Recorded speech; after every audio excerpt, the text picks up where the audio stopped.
Everyone, my name is Nivesh Kashyap. In this video, I will talk about most important essay topic for Patna high court assistant examination 2023. ठीक है, वैसे ही important topics पे बात, कौन सा list मैंने आपको दिया 20 टॉपिक्स का. ठीक है, यहाँ पे आपको 20 टॉपिक्स का लिस्ट मिलेगा जो कि करंट इवेंट से रिलेटेड है और आपके एग्जामिनेशन में काफ़ी हाई चांसेस है कि पूछा जाए इससे रिलेटेड टॉपिक्स. ये सेम टू सेम आ सकता है या फिर इससे रिलेटेड मतलब इनके अराउंड रिवॉल्व होकर आ सकता है आपके एग्जामिनेशन में.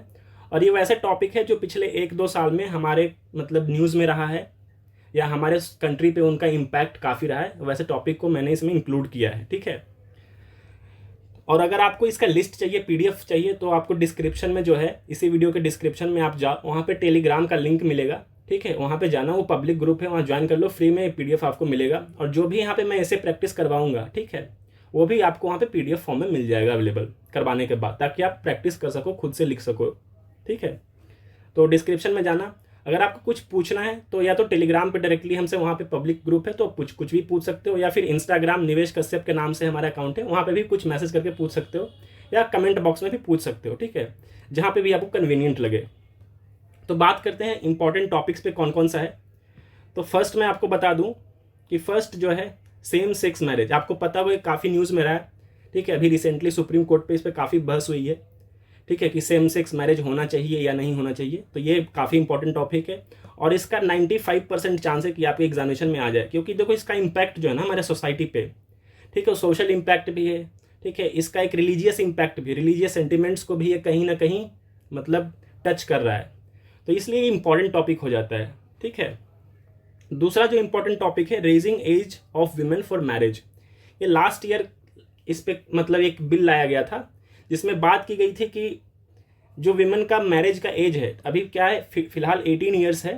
18 years for female women and 21 years, ठीक है, फॉर मेन. तो इसको बढ़ाना है, 18 से 21 करना है, ये लाया गया था. तो ये भी काफ़ी न्यूज़ में रहा था, तो इस पर भी चांसेस है कि आ सकता है. ठीक है, और ये दोनों जो टॉपिक है ना, ये दोनों टॉपिक जो है विमेन एम्पावरमेंट से रिलेटेड है. तो हाई चांसेस है कि आपका ये, अगर विमेन एम्पावरमेंट का डायरेक्टली आपके एग्जामिनेशन में आता है ऐसे, तो इस दोनों को भी आप इंक्लूड कर सकते हो. ठीक है, लिंक करके मैं आपको बताऊंगा कि कैसे प्रैक्टिस करते हैं. ठीक है, तो ये दोनों इंपॉर्टेंट काफ़ी है. थर्ड जो है ये जनरलाइज टॉपिक है. देखो, ये हो सकता है आए या नहीं आए, लेकिन आ सकता है. ठीक है, क्योंकि रिलीजन एक ऐसा चीज़ है ना, ये फंडामेंटल राइट्स में भी दिया हुआ है, तो इसका चांसेस होता है कि आ सकता है. ठीक है, और अगर नहीं भी आता है तो इसको कर लो, क्योंकि इसके जो पॉइंट्स हो गए ना, आप किसी ऐसे में आपको हेल्प मिलेगा इंक्लूड करने में, उसमें डालने में. ठीक है, जैसे role of religion in politics, कि पॉलिटिक्स में रिलीजन का रोल क्या है हमारे कंट्री में. जैसे आपको पता होगा कि अभी इशू नेशनलिज्म का चल रहा है, हिंदुत्व का इशू काफ़ी अभी चल रहा है हमारे कंट्री में. जब भी इलेक्शन होता है तो ये काफ़ी आपका मतलब आ सकता है. ठीक है, फोर्थ है global warming and it's possible outcome. ठीक है, ये काफ़ी जनरल टॉपिक है, एग्जामिनेशन का फेवरेट है. मतलब हर 1-2 साल में किसी न किसी एग्जामिनेशन में इस तरीके के टॉपिक्स आते रहते हैं और ये हमेशा करंट इशू में बना रहता है. ग्लोबल वार्मिंग एक ऐसा इशू है जो हमेशा करंट में बना ही रहेगा, वो इशू हमेशा ही रहता है. ठीक है, तो ये भी इंपॉर्टेंट है. Future of India health care system, ये भी देखो इंपॉर्टेंट है. ये इसलिए इंपॉर्टेंट है कि कोविड-19 के बाद से काफ़ी हेल्थ सेक्टर में मतलब इंफ्रास्ट्रक्चर वाइज, ठीक है, बजट वाइज काफ़ी चेंजेस हुए हैं. ठीक है, हमारे कंट्री में हेल्थ को लेकर के काफ़ी लोग कॉन्शियस भी हुए हैं. तो इसलिए इसका कोविड-19 के बाद क्या इम्पैक्ट रहा, इस पर भी ऐसे आ सकता है. तो बेसिकली मैंने एक जनरलाइज वे में इसको लिखा है कि future of India health care system. ठीक है, ये आपके हिसाब से मतलब मेरे अकॉर्डिंग ये एक इम्पॉर्टेंट टॉपिक है. ठीक है, सिक्स्थ, ये भी अभी रिसेंट चल ही रहा है. ठीक है, इंडिया एंड G20 प्रेसिडेंसी. मतलब इस बार आपको पता हो कि इंडिया जो है G20 का प्रेसिडेंसी कर रहा है. तो इस पे जो है क्वेश्चन आ सकता है आपके ऐसे में. ठीक है, कि इसका इंडिया का क्या इम्पैक्ट होगा, इंडिया का क्या फ़ायदा होगा, इंडिया का जो इंटरनेशनल रिलेशन है उसका क्या इम्पैक्ट होगा, ये सब आपको करना है. मैं वैसे प्रैक्टिस करवाऊंगा, ये सारा जो टॉपिक है आपको प्रैक्टिस करवाऊंगा एक एक करके. ठीक है, आप एग्जामिनेशन से पहले तक ये सारा 20 का 20 टॉपिक जो है मैं कोशिश करूँगा कि आपका कंप्लीट हो जाए बिल्कुल अच्छे कंटेंट के साथ. ठीक है, फिर आता है 7th टॉपिक जो है वो है श्रीलंका इकोनॉमिक क्राइसिस. आपको पता होगा कि पिछले साल श्रीलंका में काफ़ी इकोनॉमिक क्राइसिस हुआ था. ठीक है, काफ़ी मतलब ये इंटरनेशनल इशू था एक, और आपको पता होगा कि जब भी कोई आस पड़ोस का जो कंट्री होता है उस पर अगर कोई क्राइसिस होता है तो उसका इम्पैक्ट सिर्फ उस कंट्री पे नहीं होता है बल्कि उसके आस पड़ोस के कंट्रीज़ पे भी होता है।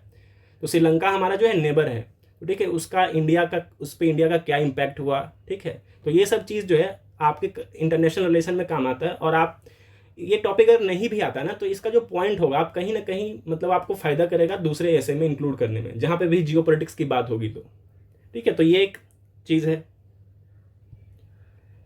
फिर आता है 8th टॉपिक, ये भी जनरल टॉपिक है लेकिन ये आ सकता है, क्यों आ सकता है वो बताता हूँ मैं।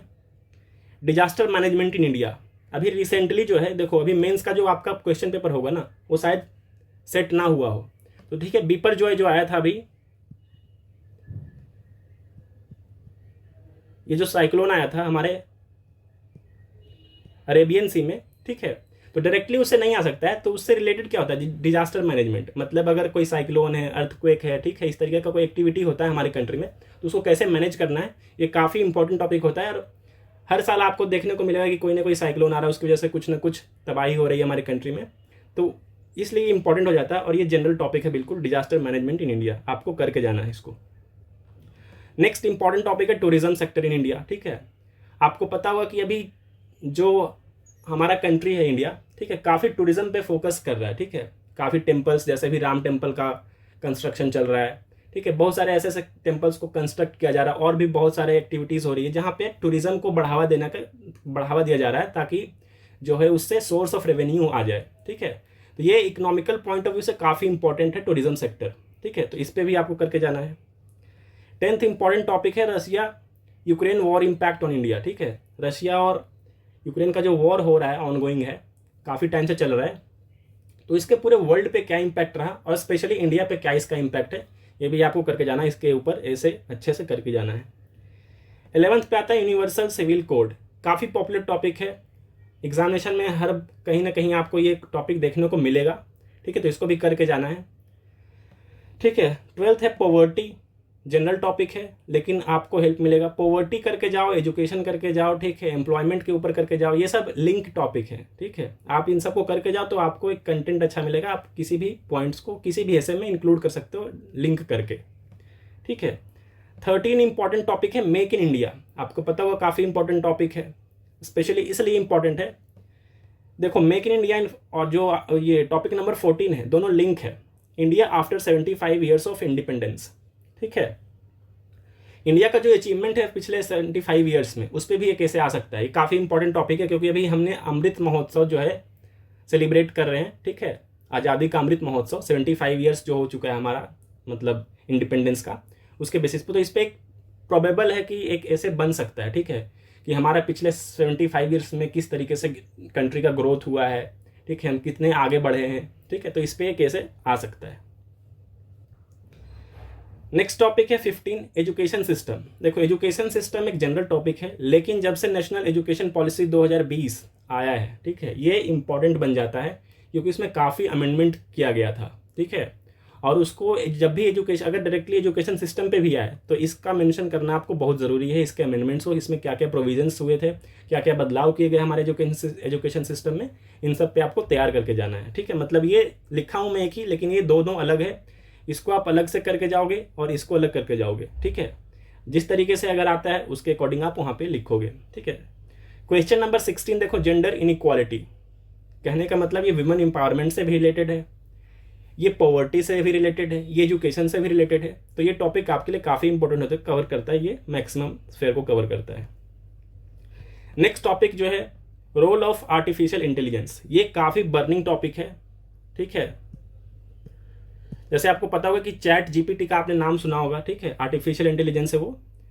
तो अभी जो हमारा दौर चल रहा है ना 21st सेंचुरी, ये दौर है आर्टिफिशियल इंटेलिजेंस का, ठीक है, इंटरनेट ऑफ थिंग्स, जैसे इंटरनेट का काफ़ी मतलब बढ़ावा हो रहा है अभी, हर चीज़ ऑनलाइन सब कुछ, तो इसका रोल ऑफ आर्टिफिशियल इंटेलिजेंस हर एक सेक्टर में, पॉलिटिकल सेक्टर हो, ठीक है, टेक्नोलॉजी के मामले में हो, इकोनॉमिक सेक्टर हो, बैंकिंग सेक्टर हो, ठीक है, हर एक जगह इसका रोल आ रहा है इवन, तो ये काफ़ी इंपॉर्टेंट टॉपिक हो जाता है। और चैट जीपीटी,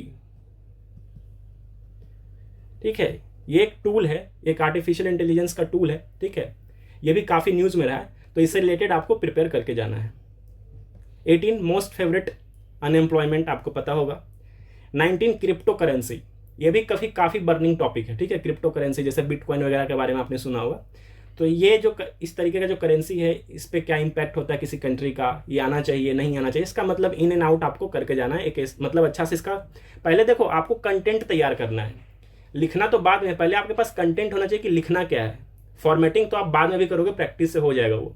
सबसे पहले आप जाओ इस पर रिसर्च करो, मैं करवाऊंगा आपको एक एक करके सब, ठीक है। लेकिन आपका भी है कि आप पहले इसको देखो कि कहाँ से मैं कुछ पॉइंट्स नोट डाउन करूँ, और लेटेस्ट होना चाहिए विद करंट अफेयर्स, तो आप अच्छे नंबर लाओगे।